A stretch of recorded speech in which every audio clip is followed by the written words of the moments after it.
8월 1일 날 저희 여름 수양회 때 18분의 형제님, 자매님들이 침례식을 받으셨습니다. 침례는 참으로 기쁜 일입니다. 주님과 하나 되는 것을 물 침례를 받으면서 사실은 드러내는 놀라운 예식입니다. 이 예식은요, 성경에는 신약 성경에 예수 그리스도께서 말씀하시고 당부하신 예식이 두 가지가 나옵니다. 단지 두 가지밖에 없습니다. 첫 번째는 순서를 말씀드릴 수도 있겠습니다만 침례와 예배, 만찬 예배, 침례와 만찬 예배 이 두 가지만 주님이 직접 교회에 명령을 하셨습니다. 이 침례에 대해서 제일 먼저 살펴보고 싶은 말씀이 있습니다. 마태복음 28장 18절에서 20절입니다.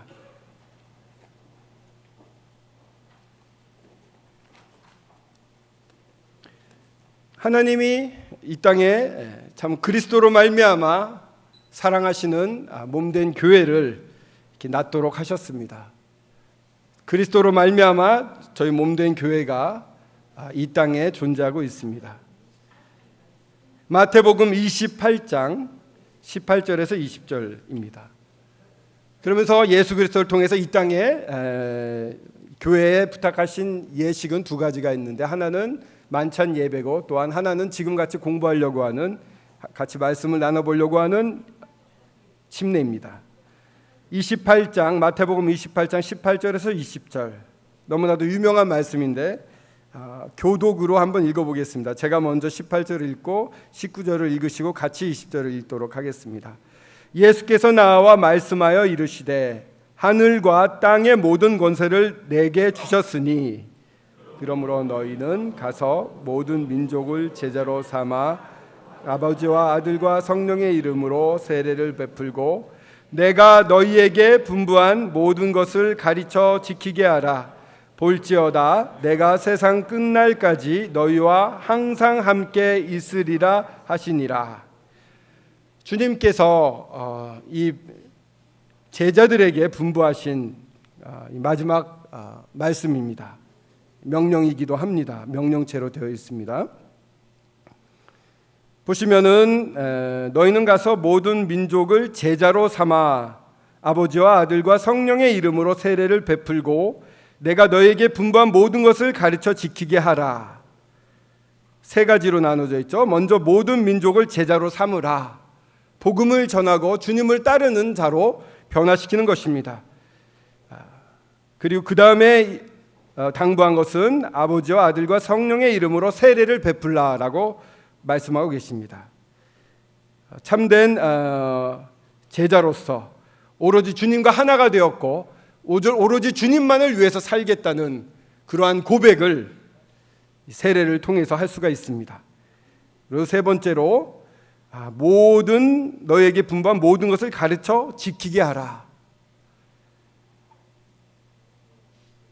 그렇기 때문에 이 제자가 되는 사람들, 예수 그리스도를 주로 받아들여서 예수를 쫓겠다고 결심한 구원받은 자들, 제자라고 말할 때 그들은 이어서 첫 순종으로서 침례를 받아야 했습니다.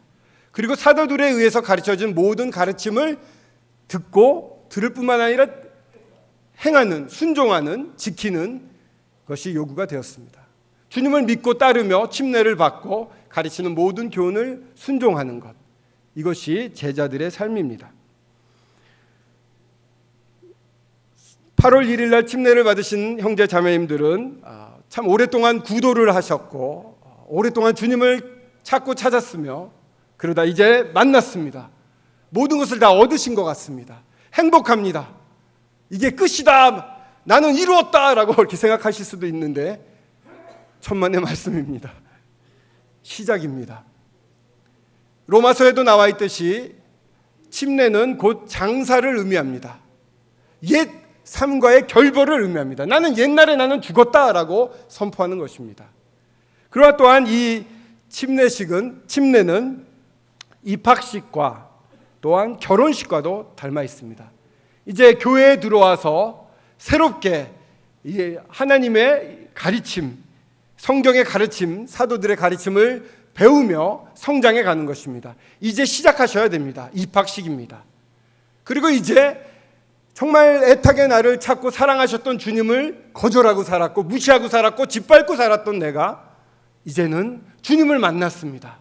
주 예수 그리스도를 만났고 그분이 내 안에 들어와 계시고 내가 그 안에 들어가 있습니다. 부부관계와 같은 서로 하나가 되는 것을 경험하게 됩니다. 결혼식입니다. 침례식은 이제 시작인 것입니다.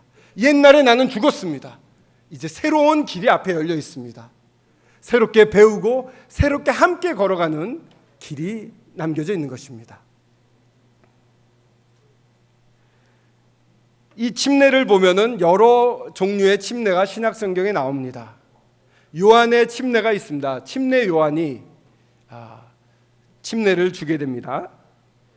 그 요한이 베푸는 침례 요한이 베푸는 침례를 예수님도 받게 됩니다. 그리고 예수님도 제자들을 통해서 침례를 베풉니다.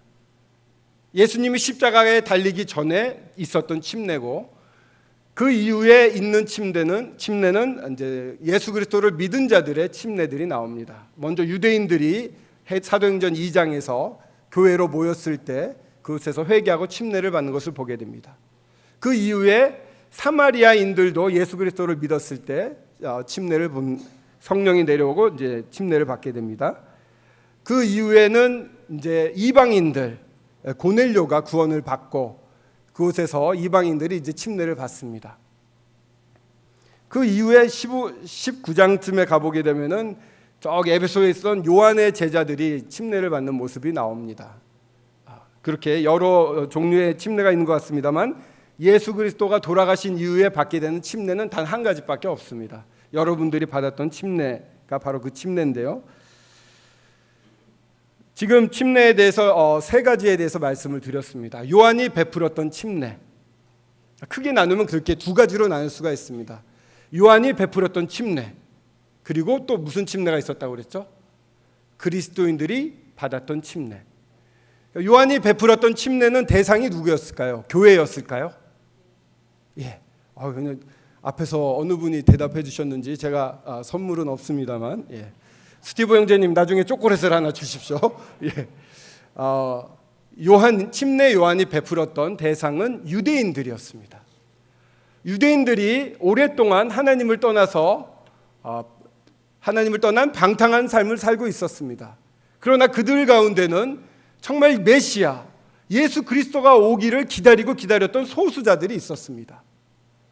이제 예수 그리스도가 오시기 전에 침례 요한을 통해서 이 메시아의 오심을 위해서 준비를 시키는 일을 하나님이 시작하셨습니다.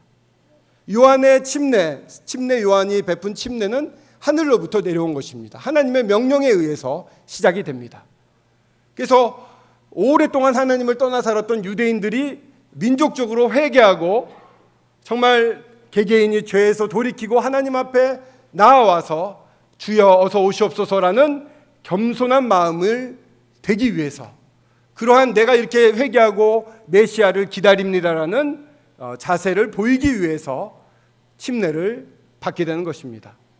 그래서 각지에서 예수 그리스도가 오시기를 메시아가 오시기를 기다리는 유대인들이 모여 들어와서 요단강에서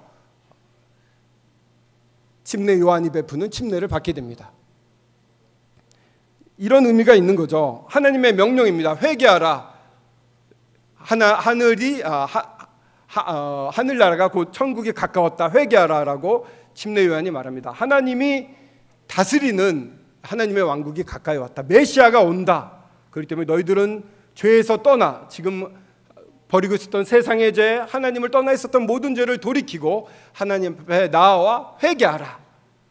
그 음성을 듣고 유대인들이 나와서 회개를 했습니다. 하나님의 명령이며 또한 이 잔존자들, 하나님을 기다리는 무리들을 보존하기를 원하셨습니다. 근데 놀랍게도 예수님이 이 자리에 나오십니다. 침례 요한이 깜짝 놀라죠. 아니 예수님한테 제가 침례를 받아야지 어떻게 제가 감히 침례를 베풉니까? 근데 예수님이 말씀하십니다. 내가 침례를 받게 함으로 말미암아 모든 하나님의 의를 이루게 하라. 침례 요한은요 참 놀랐습니다. 저 같으면요 절대로 안 됩니다. 끝까지 막 거절했을 텐데 침례 요한은 하나님의 뜻을 순종하는 사람이었습니다. 예수 그리스도의 말도 순종하는 자였습니다. 그대로 침례를 베풉니다. 예수님이 침례를 받으시는 이유는 무엇이냐면 하나님의 명령, 유대인들은 모두 회개하고 침례를 받으라고 이렇게 명령을 하셨기 때문에 그 명령을 순종하는 측면이 한 가지가 있었습니다. 또 한 가지는 예수 그리스도의 도래, 하나님의 왕국의 도래를 기다리는 적은 무리 가운데 함께 있다는 것을 보이셔야 됐습니다. 그곳에 함께 있기를 원하셨습니다. 그래서 침례를 받으셨고요. 모든 의를 이루시는 것입니다. 모든 의는 언제 이루어지십니까? 예수 그리스도의 십자가에서 이루어집니다. 예수 그리스도의 십자가에 달리실 때 그것이 모든 의가 이루어지게 됩니다. 모든 대속이 이루어집니다. 모든 화목이 이루어집니다. 모든 죄인들이 이제 하나님 앞에 나올 수 있게 됩니다. 하늘과 땅이 하나가 되고 화목을 이루게 됩니다. 예전에 하나님의 망가졌던 창조의 질서가 회복되는 일이 일어납니다. 그 모든 의를 이루기 위한 첫 걸음으로서 이 순종과 잔존자와 함께 침례를 받으시겠다는 것입니다. 이 침례는 바로 죽음을 의미합니다. 십자가에 달려서 죽으시는 장사를 의미합니다. 이것을 통과함으로 말미암아 주님의 앞으로 십자가에 달리실 그 십자가를 예표하시기도 하셨던 것입니다. 그래서 예수님은 이 침례를 받으신 것입니다. 결코 예수님이 죄인이라서가 아닙니다. 하나님의 명령을 따르고 하나님이 사랑하는 백성들과 함께 있기를 원했고 모든 의를 이루는 첫 시작을 예수님이 침례를 통해서 이루신 것입니다. 이는 내 사랑하는 아들이여 내 기뻐하는 자라라고 하나님이 하늘을 여시고 기쁨을 표현하셨습니다. 첫 순종, 예수님의 순종은 참으로 저희들에게 있어서는 큰 복이 되는 것입니다. 그런 이후에 예수님이 십자가에 돌아가시고 그런 다음에 이제 저희들이 침례를 받게 되는데 그 요한의 침례와 이 그리스도인들의 침례 사이에 진정한 침례가 한 가지가 있습니다. 몇 번이고 말씀드렸습니다만 예수 그리스도가 십자가에서 돌아가시는 것을 예수님 스스로도 침례라고 말하고 있습니다. 죽는 것입니다. 장사되는 것입니다. 죽음을 맛보는 것입니다. 그 침례에 대해서 예수님은 늘 머릿속에 있었습니다. 이 이스라엘의 구전에 의하면 예수님이 태어나셔서 처음 그 쌓였던 강보가 있지 않습니까? 그 천은 여행하다가 죽은 사람들, 길거리에서 죽은 사람들은 유대인들은 시체를 굉장히 부정시했습니다. 하물며 객사를 한 사람들은 더 부정하게 여겼겠죠. 집에 들이는 법이 없었습니다. 그래서 마구간 같은 곳에 천을 놓고 거기서 시체를 여물하고 했다는 그런 구전이 있습니다. 그래서 예수님이 주무셨던 곳은 마구간이었고 그곳에는 시체를 쌓을 천이 있었던 것입니다. 마리아와 요셉이 급하게 아기를 낳는 바람에 천을 구할 수가 없어서 그 시체 쌓을 천을 가지고 예수님을 쌓았다라는 구전이 있습니다. 성경에 나와 있지 않지만 그러한 이야기들이 유대인들 사이에는 있기도 합니다. 예수님은 이 땅에 십자가에 달리실 일, 대속하실 일을 염두에 두고 이 땅에 태어나셨고 이 세상에서 처음 두르셨던 옷도 그와 같이 시체를 쌓는 옷이었습니다. 예수님의 마음속에는 이 십자가에서의 대속, 십자가에 달려서 피 흘림을 모든 사람을 자유롭게 하고 해방케 하고 무엇보다도 아버지 하나님과 화목케 하는 이 일에 대해서 참으로 기대하신 마음속에 언제나 품고 계셨던 것입니다. 그것을 알아볼 수 있는 게 누가복음 12장 50절입니다. 누가복음 12장 50절 한번 펴보겠습니다.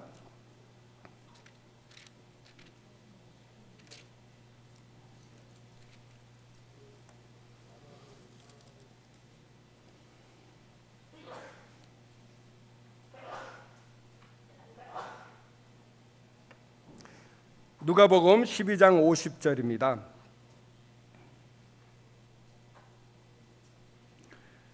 다 같이 한번 읽어보겠습니다. 시작. 나는 받을 세례가 있으니 그것이 이루어지기까지 나의 답답함이 어떠하겠느냐. 감사합니다. 이 세례라고 되어 있는데 밑에 보면 또 침례. 나의 받을 침례가 있으니 나는 받을 침례가 있으니 그것이 이루어지기까지 나의 답답함이 어떠하겠느냐. 이 답답함이라는 원어를 보면 기대된다, 기다려진다 이런 뜻도 포함을 하고 있습니다. 고대하며 빨리 그 소원한 것이 이루어지기를 애타게 기다리는 마음이 여기 표현되어 있습니다.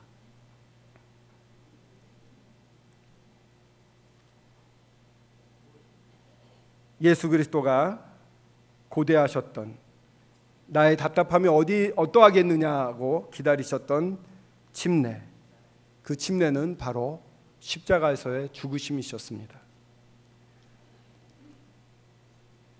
시편의 말씀을 42장 7절에도 보시면 이 죽음의 물결이 나를 뒤엎는다는 그러한 말씀이 있습니다. 이 죽음에 대해서 예수 그리스도께서는 깊이 묵상을 하셨을 것입니다. 아브라함이 이삭을 죽이려고 했을 때 대신 다른 양을 수량을 이렇게 인도하시는 장면을 보면서 이 아버지의 마음이 어떤지, 이 아들의 마음이 어떤지, 죽음이란 어떤 것인지를 깊이 하늘에서 아버지와 아드님은 묵상을 하고 계셨을 것입니다. 이 결별이 어떤 것인지를 잘 알고 계셨을 것입니다. 이 죽음에 연합하는 영적인 침례,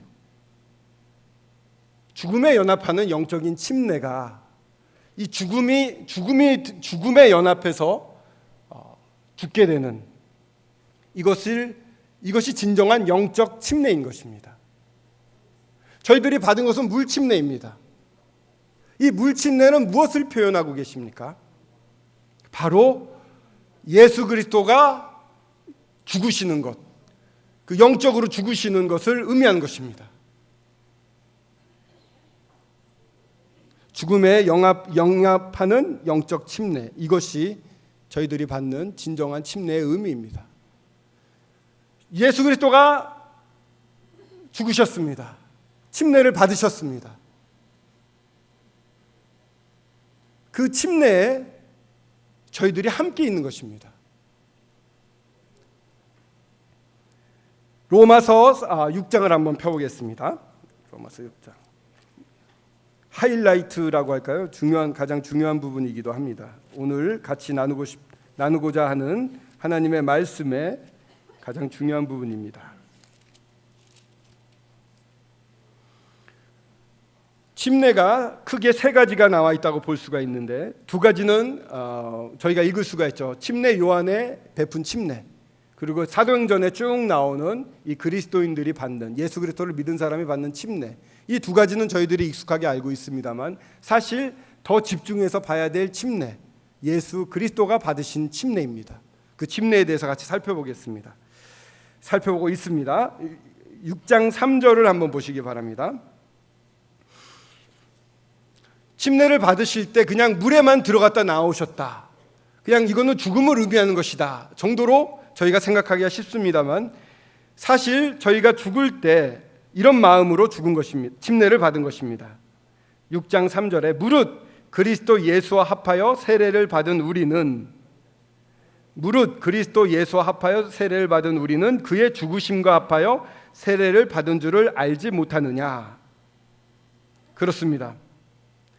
침례를 받았습니다. 물 침례를 받았습니다. 물 침례의 원형은 예수 그리스도의 이 죽음의 침례입니다. 그의 죽으심과 합하여 같이 침례를 받은 것입니다. 예수 그리스도와 합하여 우리는 침례를 받은 것입니다. 하나님은 회전하는 그림자가 없다고 하십니다. 어제나 오늘이나 내일이나 동일하신 하나님이라고 하십니다. 하나님에게는 시제가 없습니다. 지금 저희가 보고 있는 것은 이거는 3차원이죠. 3차원이라고 합니다. 이 점이 1차원이고 그 다음에 면이 2차원이고 이 공간이 3차원이라고 합니다. 그래서 왜 4차원 세계는 뭐 저희들이 상상을 못하는 세계다 이런 얘기하지 않습니까? 물리학이나 이런 쪽을 하신 분들에 의하면 이 차원은요 거의 20차원 정도까지 있답니다. 그러니까 사람이 생각할 수 없는 차원이 존재하는 겁니다. 그러니까 과거와 현재를 한 순간에 놓고 볼 수 있는 그런 차원이 있다는 것입니다. 하나님께 있어서는 이 시제가 상관이 없습니다. 어제나 오늘이나 내일이나 동일하게 한 군데 놓고 볼 수가 있습니다. 2000년 전에 십자가에서 돌아가신 예수 그리스도를 하나님은 바로 눈앞에서 보실 수가 있는 것입니다. 저희가 믿는 그 순간에 그리스도와 합하여 죽는 것입니다.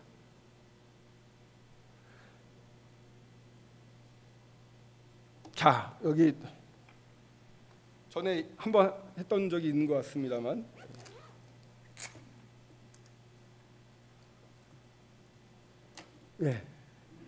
여기 최경희 모치님이 여기 반짝거리게 계십니다. 이거 핑크색으로 하겠습니다. 최경희 모친, 이상두 형제님, 부친님, 그리고 스티브 형제님. 좀 너무 얇네요. 이 뚱뚱한 걸로 스티브 형제님. 이거 저기 통역을 잘하는 우리 허성훈 형제님 하겠습니다. 펜이 여러 가지가 나오니까. 그리고 좀 마른 이게 황웅재라고 치겠습니다.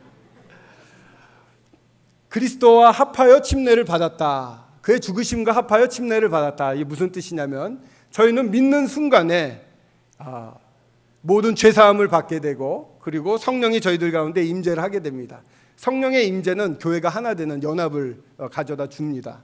그리고 믿는 순간에 모든 죄가 사라지고, 그 순간에 사실은 그리스도와 함께 십자가에 달리는 것입니다. 예수 그리스도가 십자가에 달리실 때 그 순간에 최경희 모치님 여기 들어가시고, 이상두 형제님도 여기 들어가시고, 그 다음에 스티브 형제님도 여기 들어가시고, 우리 청년 허성원 형제님도 들어가시고, 마른 황웅재도 들어가서, 이 예수 그리스도입니다. 이런 상태로 예수 그리스도께서 죽으시는 겁니다. 장사되는 것입니다. 그리스도가 이 안에 우리들이 다 들어가 있는 것입니다. 장사되어 있는 이 그리스도를 볼 때 이 안에 저 믿으신 모든 분들이 들어가 있습니다. 하나님이 보십니다. 하나님은 시제가 없다고 그랬죠. 믿는 순간에 2000년 전에 예수 그리스도 안에 들어가 있는 것입니다.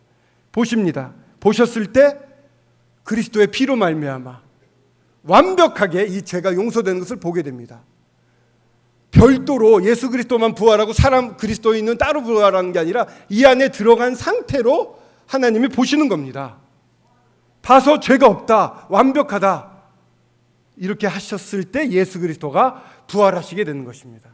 이게 로마서 6장 3절에 나오는 그의 죽으심에 합하여 함께 침례를 받았다는 것을 의미하는 것입니다. 자, 침례를 받으신 형제님, 자매님, 또 여기 계신 이전에 침례를 받으신 형제님, 자매님들이 믿으셨을 때 형제님, 자매님들은 어디 계셨습니까? 그리스도 안에 계셨습니다. 같이 장사됨을 받았습니다. 그리스도가 부활하셨습니까? 부활하지 않으셨습니까? 부활하셨습니다. 그러면 여러분들은 어떻게 됐습니까? 함께 부활했습니다. 에베소서에 나와 있는 것처럼 함께 일으키사, 함께 살리시고 함께 일으키사 하나님 우편에 앉히셨다. 어디 앉아 계십니까? 하나님의 우편에 앉아 계십니다. 이게 저희들이 얻은 신분인 것입니다. 놀랍습니다. 그리스도와 동일하게 하나님이 대우하십니다. 그러기 위해서 먼저 그리스도의 죽으심이 필요했습니다. 나의 침례받을 것이 있는데 그것이 이루어지기까지 나의 답답함이 어떠하겠느냐. 빨리 이 침례를 받고 싶다. 내가 빨리 받음으로 말미암아 나와 함께 모든 나를 믿는 자들을 함께 품고 모든 죄가 사함을 받고 하나님과 화목되고 이제 나와 하나가 되어서 함께 있고 싶다 라는 뜻입니다. 그리스도가 받으신 침례는 이런 것입니다. 이 침례를 우리가 이 땅에서 어떻게 표현합니까? 물에 들어감으로 표현을 하는 것입니다. 8월 1일 날 받으셨던 침례는 이러한 침례를 선포하는 것입니다. 저는 주님과 함께 죽었습니다. 옛날에 나는 이미 죽었습니다. 이제 옛날의 삶으로 살지 않겠습니다. 주님 안에 들어왔습니다. 어떻게 저희가 주님 안에 들어올 수 있을까요? 이제 주님 안에 들어와서 주님과 함께 살아갈 수 있게 되었습니다. 주님 품 안에서 저를 보호해 주십니다. 나는 이제 주님으로 살겠습니다. 주님이 부활하셨습니까? 저도 함께 부활했네요. 주님과 함께 우편에 앉았습니까? 제가 지금 하나님 우편에 앉아있네요. 어찌 저 같은 자를 이렇게 높이실 수가 있었습니까? 주님 감사합니다. 저는 이런 주님이 좋아서 주님과 동일하게 침례를 받았던 것을 이 세상에 선포하겠습니다. 더 이상 세상이 나를 건들지 못합니다. 사탄이 나를 어쩔 수 없습니다. 이제 나는 주님만 따라 살겠습니다. 같이 죽겠습니다. 죽은 이후에 새 사람으로 나오는 것입니다. 옛날에 죽은 나, 시체는 이미 물속에 잠기고 거기서 물에서 그냥 소화가 돼버렸다고요. 죽음으로 끝나버렸습니다. 걷어 물 밖으로 나온 나는 새로운 나입니다. 새로운 피조물입니다. 몸은 비록 옛날의 습관을 그대로 가진 채로 있지만 하나님이 이제 저를 새롭다고 하시고 새로운 힘으로 살 수 있게 해주셨습니다. 로마서 4장을 계속해서 읽어보겠습니다.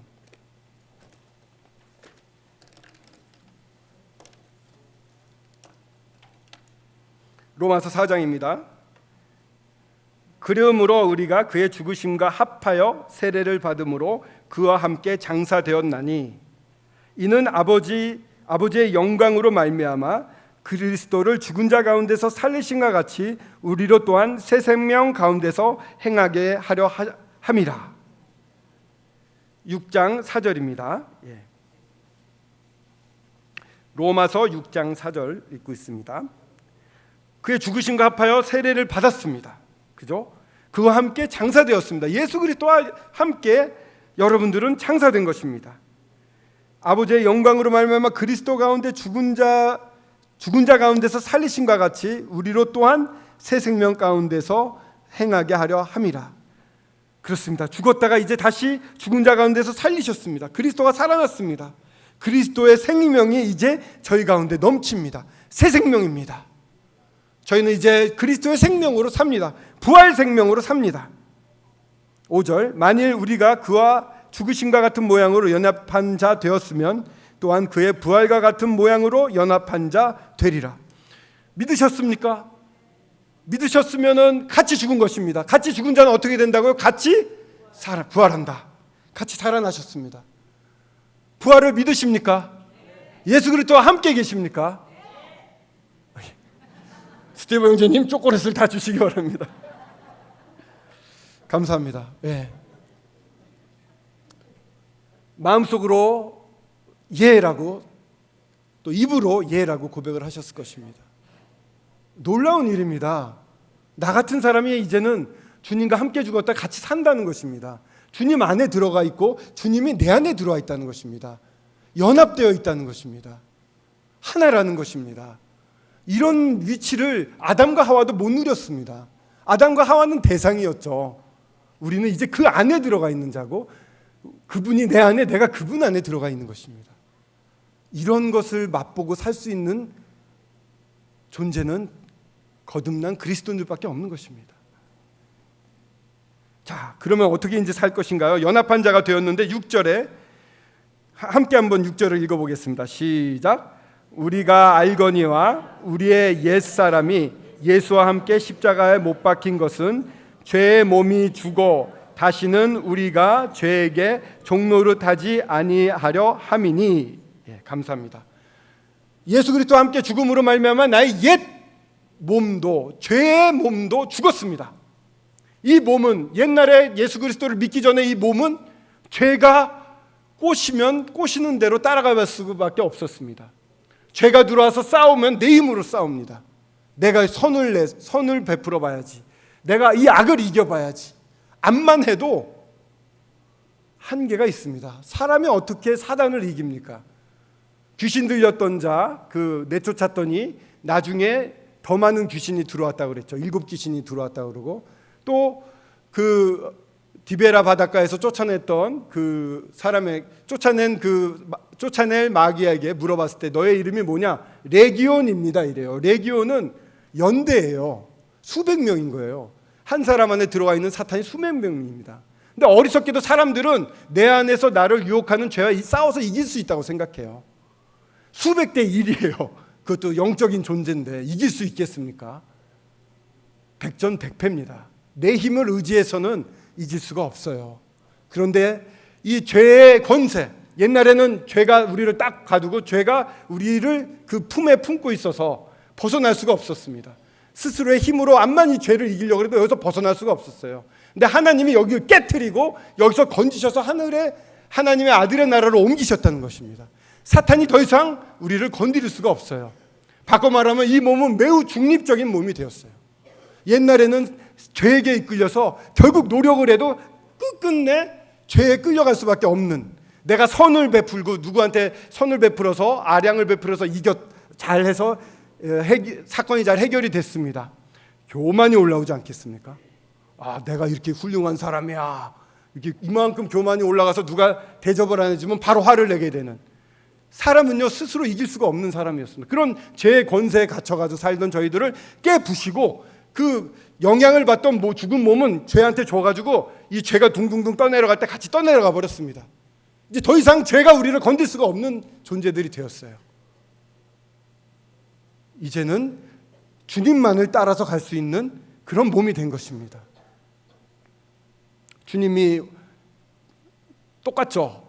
구원받기 전이나 지금이나 주님 앞에 무릎 꿇고 마음을 내려놓기, 주님 앞에 나아가야 됩니다. 주님 안에 넣으셨을 때 우리가 힘이 있는 것입니다.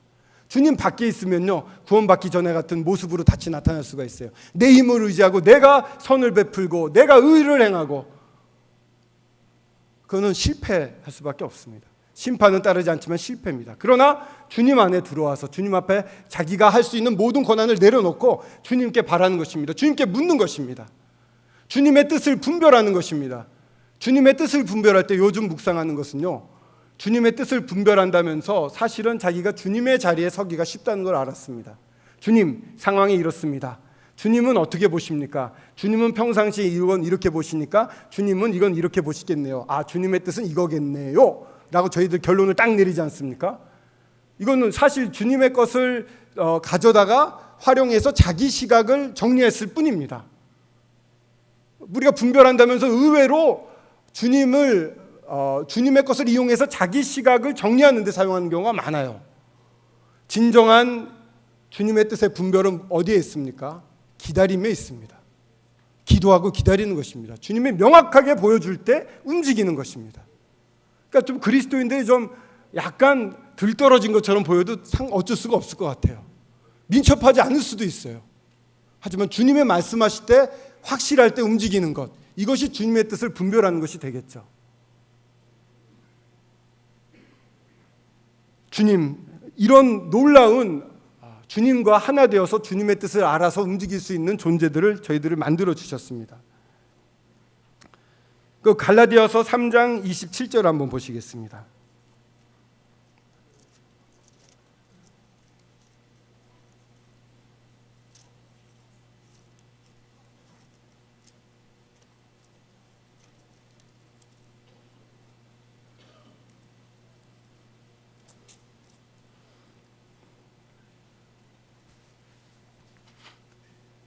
자, 죄에 대해서 죄가 예전에는 저희들을 끌고 다닐 수밖에 없는 존재였다고 한다면, 이제 죄에게 얽매여서 어쩔 수밖에 없는 그러한 죄의 몸은 죽었습니다. 죄에서 종노릇하지 않게 되었습니다. 이제 저희는 저희 몸을 산제사로서 주님 앞에 온전히 드릴 수 있게 되었습니다. 온전히 드리고 주님이 말씀하신 걸 온전히 순종할 수 있는 자가 되었습니다. 죄의 권세를 이길 수 있는 자가 되었습니다. 저희들이 서 있는 곳은 예전과 다른 곳이 되었습니다. 이제는 하나님의 아들의 나라에 서 있는 자들이 되었습니다. 그렇기 때문에 저희들이 원하기만 한다면 얼마든지 주님을 순종할 수 있는 자들이 되었습니다. 27절에 보시면 3장 27절입니다. 그 누구든지 그리스도와 합하기 위하여 세례를 받은 자는 그리스도로 옷 입었느니라. 하나님이 평가하시는 것입니다. 26절에 보시면 너희가 다 믿음으로 말미암아 그리스도 예수 안에서 하나님의 아들이 되었으니 누구든지 그리스도와 합하기 위하여 세례를 받은 자는 그리스도로 옷 입었느니라. 28절 너희는 유대인이나 헬라인이나 종이나 자유인이나 남자나 여자나 다 그리스도 안에서 하나이니라. 저희가 믿었을 때 하나님의 아들이 되었습니다. 참으로 하나님이 주신 놀라운 신분입니다. 또한 우리는 주님 안에서 하나가 되었습니다. 놀라운 신분입니다. 이것을 이제 드러내야 됩니다. 침례를 받은 우리는 그리스도로 옷을 입었습니다. 제게 이 옷을 입었다는 것을 생각하면서요, 이제 그 당시에는 군복이나 정복을 의미한다고 합니다. 그 당시에 로마 군인은 매우 막강한 사람들이었습니다. 로마에 시민권이 있을 뿐만 아니라 아무도 터치하기 어려운 그런 존재들이었습니다. 로마 군인복을 입었을 때 그들이 가지는 명예와 이 권력이라는 것은 대단했습니다. 저도 그 요만한 외신 기자증이 하나 있습니다. 이 외신 기자증이 별거 아니거든요, 사실은. 근데도 이게 있으면 예를 들어 청와대 앞길을 갈 때 경찰이 이렇게 붙잡지 않습니까? 어디 가십니까? 이럴 때 그거 딱 보여주면은 예, 들어가십시오.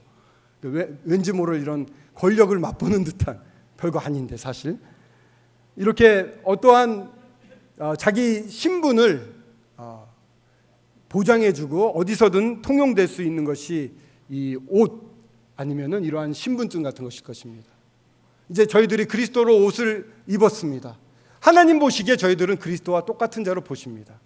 저희들이 예배 시간에 담대하게 주님 앞에 나아갈 수 있는 것, 그 죄를 이글이글거리는 눈으로 보시면서 죄는 진노하셔서 돌파해서 돌격하시려고 하는, 다 파괴시켜셔야지만 속이 시원하실 그런 하나님의 공의가 있음에도 불구하고 저희들이 주님 앞에 나아갈 수 있는 것은 저희들이 그리스도로 옷을 입었기 때문입니다. 주님이 저희들을 그리스도와 같이 보시기 때문에 나아갈 수가 있습니다. 저희들은 그리스도와 같은 자입니다. 그리스도 안에서 하나 된 자입니다. 그런 자로 우리가 나갑니다. 이 그리스도로 옷을 입은 것은 또한 삶 가운데서도 나타나는 것입니다. 사람들이 저희들을 볼 때 그리스도로 봐야 됩니다. 침례를 받으신 분들은 생각해 보시기 바랍니다. 또 여기 계신 침례를 받으신 형제자매님들은 모두 생각해 보시기 바랍니다. 내가 어떤 옷을 입고 이 세상에서 살고 있는가? 사람들은 그 옷에 따라서 하는 행동이 달라지게 됩니다. 예수 그리스도로 옷을 입으셨습니까? 학교 선생님들도요, 예비군복을 입으면 대망나니가 됩니다. 참 이상하죠? 그러나 그 까불던 아이들도 양복을 입혀놓으면요, 어린아이들도 뭔가 이렇게 임무를 주면요, 아주 자세가 올바라집니다. 자기가 어떤 자인가를 자각하는 것은 매우 중요합니다. 형제님, 자매님 모두 그리스도가 십자가에서 죽으실 때 같이 그 안에서 죽은 자들입니다. 그리고 주님이 부활하실 때 같이 부활하신 자입니다. 뿐만 아니라 하나님 우편에 앉아 계실 때 같이 앉은 자입니다. 예전에 이 죄의 세상에서 살던 것과는 다른 차원에서 사시게 되신 분들입니다. 여러분들이 내 몸을 산제사로 주님께 드릴 때 얼마든지 주님이 들어 쓰십니다. 그러나 죄의 종으로 준다면 다시 죄의 종이 될 수 있습니다. 예전에는 죄의 종으로 살았습니다. 죄에서 벗어나려고 해도 벗어날 수가 없었습니다. 근데 지금은 주님 앞에 나아 엎드리고 나를 향해 베풀어 주신 그 은혜를 생각하고 정말 그 은혜의 크심을 생각할 때 용서 못할 사람이 없습니다. 화목하지 못할 사람이 없습니다. 나 같은 사람을 받아주신 하나님 앞에, 그 은혜 앞에 하나 되지 않을 수 있는 사람은 없습니다. 주님이 나랑 하나라고 하시는데 내가 감히 주님이 하나 된 그 사람을 어떻게 거절할 수 있습니까? 주님 안에서 우리는 하나가 되는 것입니다. 아버지의 아들입니다. 딸입니다.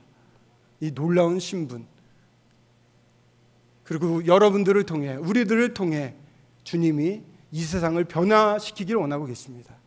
많은 구원받지 못한 불쌍한 영혼들을 우리들을 통해서, 몸된 우리를 통해서 역사하기를 원하십니다. 저희들은 그리스도로 옷을 입었습니다. 침례를 받으신 형제님, 자매님 특별히 기억하시기 바랍니다. 장례식을 치르셨고 동시에 입학식과 결혼식을 치르셨습니다. 이제 그리스도로 옷 입고 사시는 것입니다. 뿐만 아니라 이전에 침례를 받은 우리 모든 형제 자매님, 사랑하는 형제님 자매님, 저희들은 모두 그리스도로 옷을 입고 있습니다. 주님 앞에서 또한 이 세상에 그리스도로 옷 입고 나아가는 저희들이 되기를 원합니다. 기도하겠습니다. 아버지 하나님, 감사드립니다. 저희들 얼마나 사랑하시고 사랑하셨는지 모르겠습니다. 그리스도로 옷 입은 자들 되게 해 주셔서 감사를 드립니다. 같이 죽고 같이 살았습니다. 하나님 우편에 앉아 있는 자가 되었습니다. 그 크신 은혜와 사랑에 감사를 드립니다. 이제 제 몸을 산제사로 드려서 오로지 주님의 뜻을 순종하고 주님을 위해 함께 사는 제가 되도록 주님 도와주시옵소서. 서울 북부교회가 형제님 자매님 한 분 한 분이 모두 그와 같은 마음으로 살아가도록 원하시고 이끄시는 주님께 감사를 드립니다. 주님 홀로 영광 받으시옵소서. 주 예수 그리스도의 이름으로 기도드렸습니다. 아멘. 네.